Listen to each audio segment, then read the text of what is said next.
एक तरफ अर्धसैनिक बलों के जवान कश्मीर में आतंकियों से लड़ते हुए शहीद हो रहे हैं, तो दूसरी तरफ अर्धसैनिक बलों के रिटायर्ड जवान अपनी मांगों को लेकर जंतर मंतर पहुंचे।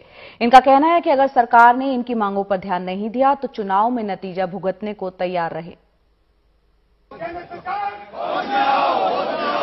कश्मीर में आतंकवादियों के खिलाफ लड़ाई में अर्धसैनिक बलों की लगातार जारी शहादत के बीच दिल्ली के जंतर मंतर पर अर्धसैनिक बलों के हजारों रिटायर्ड जवानों ने विरोध प्रदर्शन किया।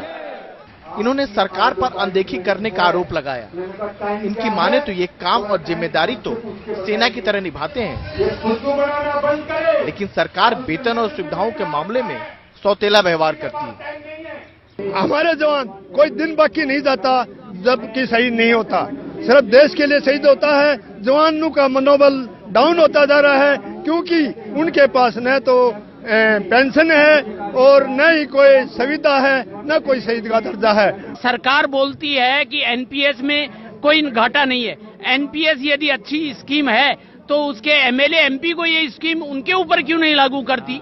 आधे अधूरे सैनिकों को भी फुल सैनिक का दर्जा दे दीजिए, बहुत बड़ी बात। अर्धसैनिक बलों के जवानों की मांग है 2004 से बंद पुरानी पेंशन बहाल हो, सेना की तरह वन रैंक वन पेंशन मिले, कठिन हालात में तैनात जवानों को विशेष अर्धसैनिक पे मिले, सेना की तरह कैंटीन में जीएसटी से रियायत मिले, दूसरी सुविधाओं और सम्मान में भेदभाव बंद हो। जवानों को समर्थन देने के लिए राष्ट्रीय लोक दल के जयंत चौधरी भी जंतर मंतर पहुंचे। जवानों के खराब हालत के लिए सरकार पर निशाना साधा। ओरॉप को लागू करने के लिए पैरामिलिट्री के लिए जो हमारे 9 लाख जवान सीधा प्रभावित होंगे, 3 लाख रिटायर्ड हमारे पैरामिलिट्री फोर्सेस के जवान हैं, लगभग 3-4 हजार करोड़ में हो जाएगा। तो जो सरकार इससे ज्यादा रुपए अपने प्रचार में खर्च कर चुकी है, विदेशी दौरों में खर्च कर चुकी है, क्या पैरामिलिट्री जवानों के लिए नहीं खर्च कर सकती? इन जवानों ने राजनीतिक दलों को साफ कहा है कि वो अपने घोषणा पत्र में अर्धसैनिक बलों की मांगों को शामिल करें।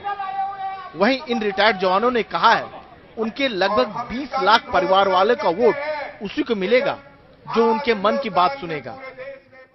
ये लोग जो है ना हमारे बारे में, अर्धसैनिक बलों के बारे में अगर मेरे से पूछा जाए तो पिछले 5 साल में अर्धसैनिक बलों के लिए सरकार ने ऐसा कुछ नहीं किया। अर्धसैनिक बलों की खराब हालत किसी से छुपी नहीं है।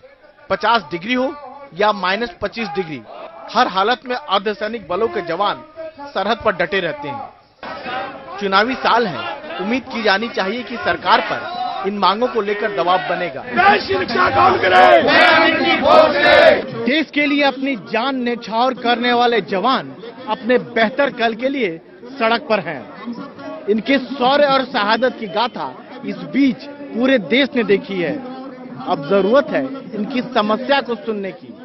नई दिल्ली से राजीव रंजन, एनडीटीवी इंडिया।